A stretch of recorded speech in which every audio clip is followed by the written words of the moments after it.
और आपको सीधे लिए चल रहे हैं जहां पर बाबूलाल मरांडी पीसी कर रहे हैं।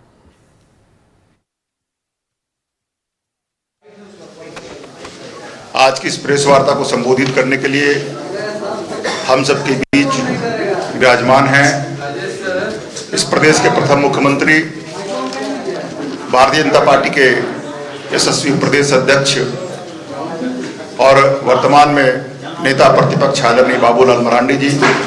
मैं उनका इस मंच पे स्वागत करता हूं, अभिनंदन करता हूं। साथ ही उनकी बाईं तरफ पार्टी के प्रखर वक्ता, प्रदेश के प्रवक्ता प्रतुल सहदेव जी भी उपस्थित हैं। मैं उनका भी स्वागत करता हूं, अभिनंदन करता हूं। और आज की इस प्रेस वार्ता को संबोधित करने के लिए मैं विनम्र आग्रह करता हूं माननीय बाबूलाल मरांडी जी से कि आज की इस प्रेस वार्ता को संबोधित करें। आदरणीय मरांडी जी। चलो भाई, बहुत बहुत धन्यवाद आप सबको। क्या हुआ?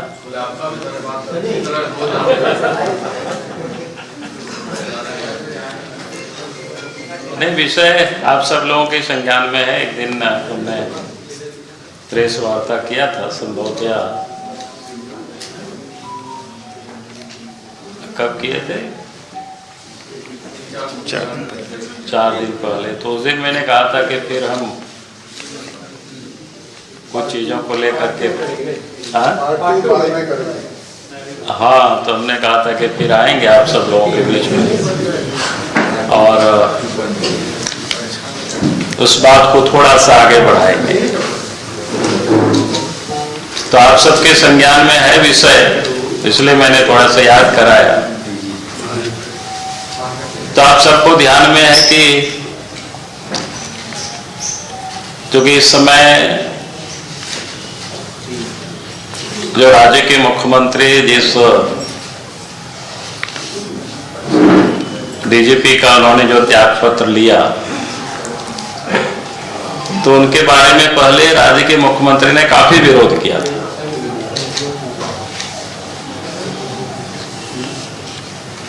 और विरोध ही नहीं किया, बल्कि जब वो राज्य के मुख्यमंत्री बने तो 2 वर्षों तक उनको निलंबित भी रखा, सस्पेंड भी रखा। और जब उनका सस्पेंशन समाप्त किया तो आप सबने देखा कि उनको झारखंड के डीजी पुलिस बनाया। यानी कायदे कानून को ताक में रख करके उनको डीजी पुलिस बनाया। और इतना ही नहीं, जब उनका सेवा काल भी समाप्त हो गया तब भी उनको बनाए रखा, जबकि भारत सरकार का जो पत्र था 30 अप्रैल उनकी सेवा समाप्त हो रही है, लेकिन उसका उन्होंने अनुपालन नहीं किया और उसके बाद भी उनको बनाए रखा। उस समय भी हमने इन सारे मुद्दों को लेकर के काफी विषय को उठाया था। और उसके बाद वो काम करते रहा। उस समय भी क्या क्या घटनाएं हुई, उस समय भी हम उठाते रहे बातों को। अगर कुछ दिन पहले आप सबने देखा कि अचानक फिर उनको हटाया, तो स्वाभाविक रूप से हमारे जैसे या हमारे मन में ही नहीं, बल्कि मैं समझता हूं कि समस्त झारखंड के लोगों के मन में एक सवाल उभरा कि भाई आखिर जिस व्यक्ति का उन्होंने विरोध किया लंबे समय तक, और उन्होंने मुख्यमंत्री ने उनको 2-2 साल तक सस्पेंड रखा, निलंबित रखा, फिर उनका सस्पेंशन समाप्त किया तो गलत तरीके से उनको डीजी भी नियुक्त किया। और जब भारत सरकार ने उनकी सेवा को समाप्त कर दिया, उसके बाद भी उनको बनाए रखा। तो फिर इसके पीछे का कारण क्या है? तो निश्चित रूप से कुछ ना कुछ तो कारण रहा होगा, तभी उन्होंने जिनका विरोध करता हो, जिनकी सेवा समाप्त होने के बाद भी इनको बनाए रखा। तो हमारे जैसे झारखंड के लोगों के दिलों में एक बात तो जरूर तैरती है कि आखिर कारण क्या है। जिस व्यक्ति का कोई विरोध करता हो, निलंबन भी करता है, फिर पदस्थापित भी करता है, और उनके कामों को पदस्थापित नहीं बल्कि एक्सटेंशन भी कर रहा है और फिर उनसे रिजाइन भी ले रहा है। तो ये अपने आप में कई एक सवाल पैदा होता है। तो जितना कुछ भी जानकारी प्राप्त करने की मैंने कोशिश की तो उससे लगा कि एक प्रकार से अगर हम कहें तो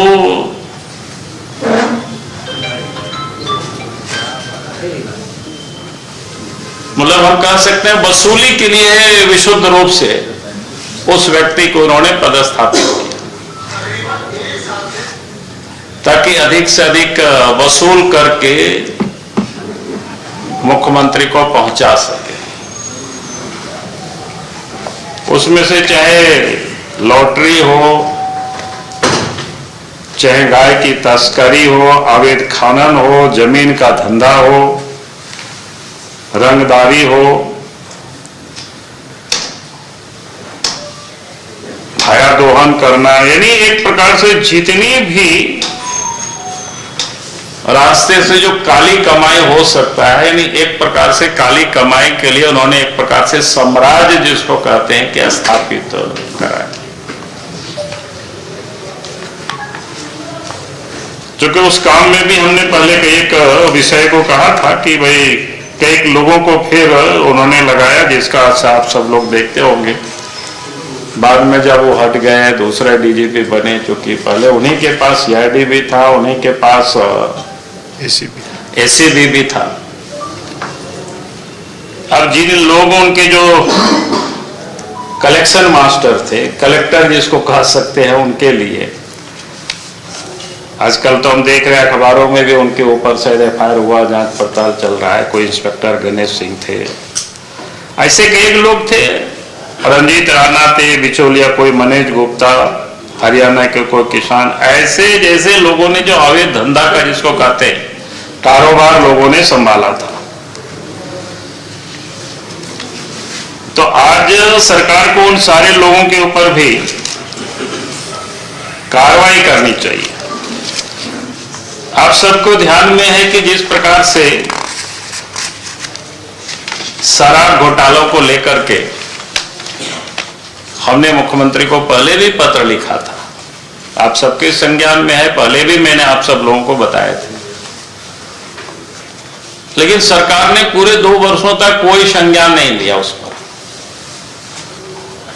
और जब उस शराब को लेकर के छत्तीसगढ़ में केस हुआ और छत्तीसगढ़ की सरकार ने उन सारे केस को सीबीआई को जांच के लिए ट्रांसफर कर दिया, तो फिर एकाएक आप सबको ध्यान में आया, कुछ समय पहले भी मैंने कहा था कि यहां भी गिरफ्तारी शुरू हो गई और अभी भी जेल में है। क्या बोलते हैं, क्या नाम है? हाँ, विनय चौबे जी।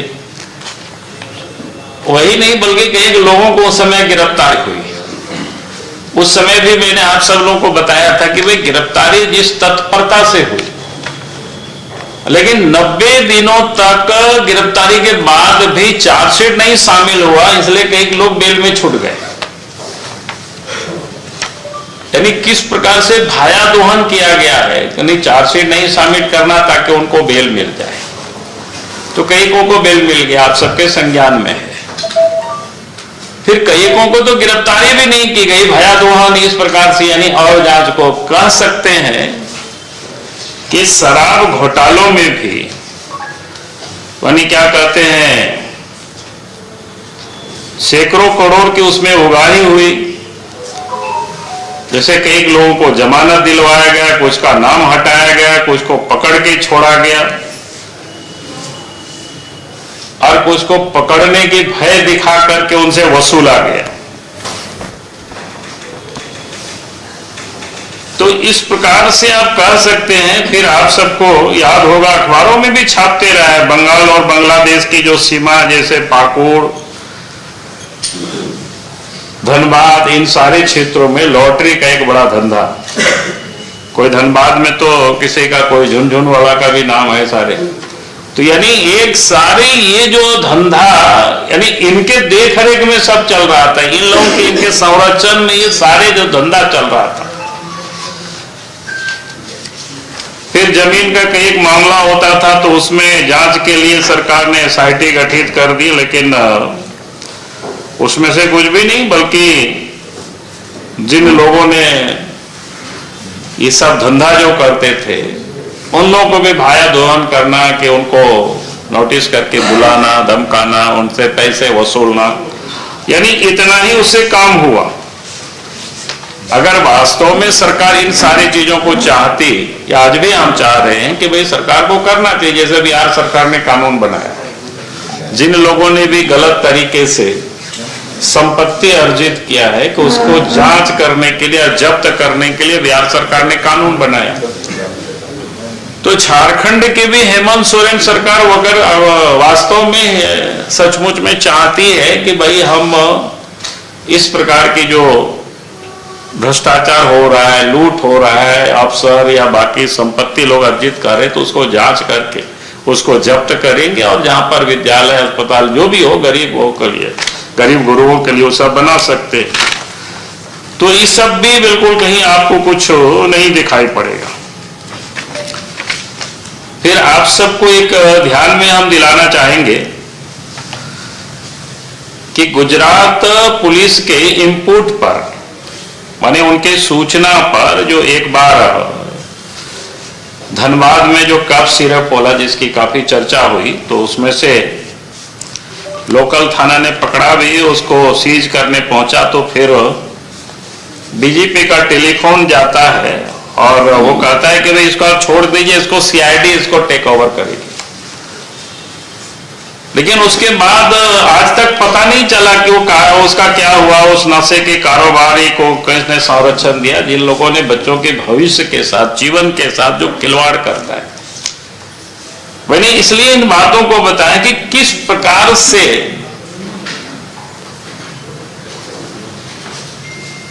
मैंने लूटने की किस प्रकार से, या पैसा कमाने का किस प्रकार से तैयार किया गया, और कैसे कैसे किन किन क्षेत्रों में लोगों ने इस पर प्रारंभ किया है।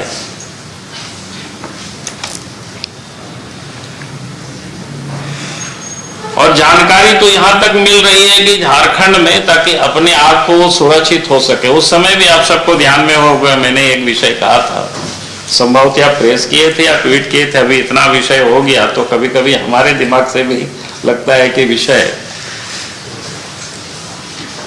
अब सबको ध्यान में होगा, पिछले बार जब डीजी जब बदल गए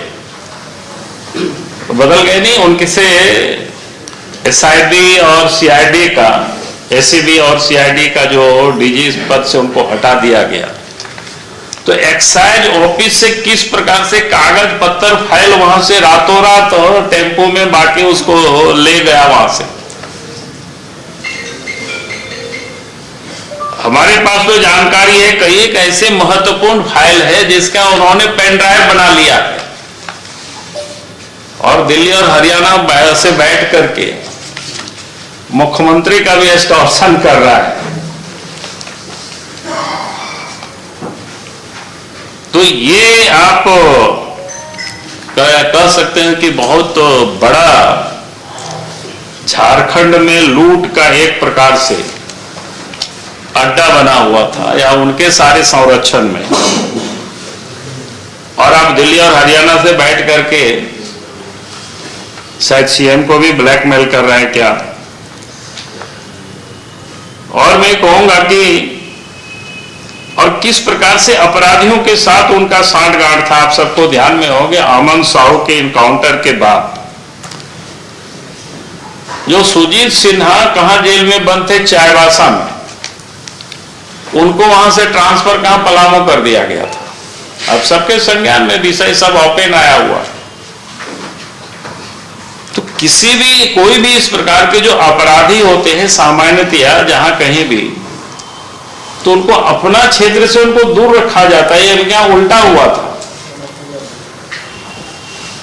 तो ये सारे जो कनेक्शन है, वो बिल्कुल स्पष्ट है कि क्राइम की दुनिया माने एक प्रकार से कैसे क्राइम करवा रहे थे या उनको किस प्रकार से संरक्षण दे रहे थे, कैसे प्रोटेक्ट कर रहे थे। हम समझते हैं कि इससे बड़ा और दूसरा कोई उदाहरण ऐसा नहीं हो सकता है। वैसे ही एक अपराधी थे राजेश राम करके रामगढ़ में, कई एक हत्या आर्म्स एक्ट वगैरह के मामले में जेल भी जा चुके थे, लेकिन उनका लोग बता उनके ऊपर गंभीर आरोप थे, लेकिन इसके बाद भी उनका जो बैठकी कहाँ होता था, डीजीपी आवास में। उनका जो गोपनीय शाखा होता था वहां कर रहते थे, और उनके साथ जो इंस्ट्रक्टर जिन लोगों का मैंने नाम लिया अभी, वो सारे लोगों के साथ मिल करके ये लोग वसूली करते थे।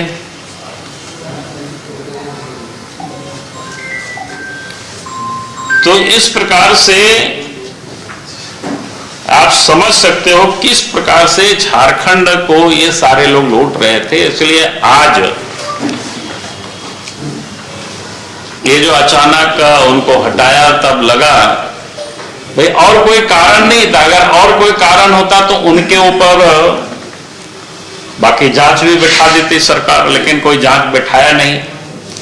इसे साफ लगता है कि लेन देन का मामला है, क्योंकि जितना पैसा उन्होंने वसूला होगा और मुख्यमंत्री को ये पता चला होगा कि इन्होंने तो इतनी कालखंड में जितना रुपया वसूला उसके अनुपात में जो मुख्यमंत्री को मिलना चाहिए था वो नहीं मिला, और इस कारण से डीजी पुलिस से उन्होंने रिजनेशन लिया। यानी अगर वो वास्तव में एक तो उन्होंने नियम कायदे कानून को रख करके बनाया, यानी पहले तो जिसका विरोध किया, विरोध करने के बाद उनको 2 साल सस्पेंड रखा, 2 साल सस्पेंड रखने के बाद नियम कानून को ताक में रख करके उनको पदस्थापित किया। उनका सेवा समाप्त हुआ तो सेवा में विस्तार किया इलीगल तरीके से, जिसकी हम सब लोग विरोध करते रहे, लेकिन उनको बिठाए रखा।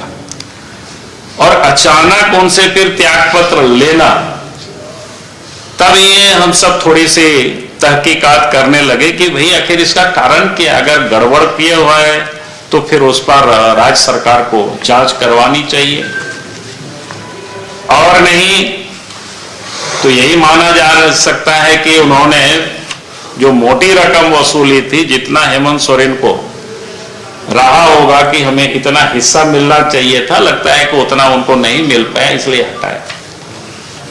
आज भी हम मुफ्त में हेमंत सोरेन जी को एक सलाह मैं देना चाहूंगा। मेरी सलाह मानेंगे ऐसा नहीं है, या मान भी सकते हैं, क्योंकि कई चीजों में हम जब ट्वीट भी करते हैं तो कई चीजों को आप देखते होंगे कि उनका कदम किसी में वापस भी लेता है, क्योंकि मैं इस समय उसको नहीं खुला कर रहा हूं यहाँ पर। आप सब लोग ढूंढेंगे तो पता चल जाएगा कौन सा ऐसा विषय था। तो हम कहेंगे कि हेमंत सोरेन भविष्य में अपने आप को ही बचना चाहे तो हमें लगता है कि अनुराग गुप्ता को अपने सलाहकार में वो नियुक्त कर ले तो शायद वो भविष्य में भी सुरक्षित रहे। और शेष में अफसरों को भी कहूंगा कि आप सरकार में किसी भी मंत्री हो या मुख्यमंत्री हो, आप उनके टूल किट्स मत बनिए। कानून का पालन करिए, कायदे कानून से काम करिए। अगर आप कायदे कानून से काम नहीं करेंगे तो देर सबेर जांच होगी तो फिर आप मुश्किल में पड़ेंगे। क्योंकि देश भर की हम सब लोग अतीत को देखते हैं किस प्रकार से जिन लोगों ने भी गड़बड़ किया उनका जीवन लास्ट में नरक बन जाता है। तो इसलिए हम सभी अफसरों से भी कहेंगे कि भाई मंत्री लोग आते हैं तो नए भी होते हैं, उनको काम के बहुत सारे तरीके नहीं होते हैं, लेकिन शॉर्टकट रास्ता अधिक कमाने के चक्कर में बहुत सारे अफसर लोग गलत कर बैठते हैं। पिछले बार भी देखे कई लोग जेल में गए, कई लोग जेल में अभी भी है। आगे कौन क्या होगा नहीं होगा ये पता नहीं, लेकिन मेरा कहना है कि तो उन लोगों को भी हमारा एक सुझाव रहेगा कि भाई इन सारी चीज़ों को देख करके आप सब लोग अपने अपने मतलब सही ढंग से काम करें, जनता के लिए काम करें, राज्य के लिए काम करें। तो मुझे लगा कि आज इतना ही विषय था, चूंकि उस दिन मैंने कहा था कि पार्ट 1 है, पार्ट 2 थोड़ी सी मैं उसको रिसर्च कर लूंगा। तो सुझाव मुफ्त में जो सुझाव दिए वो किस दिए सर नियुक्त करने वाला? अरे मैंने तो बोल दिया यार, किस लिए, अभी तो हम सब बात बोल दिए। सर ये पता नहीं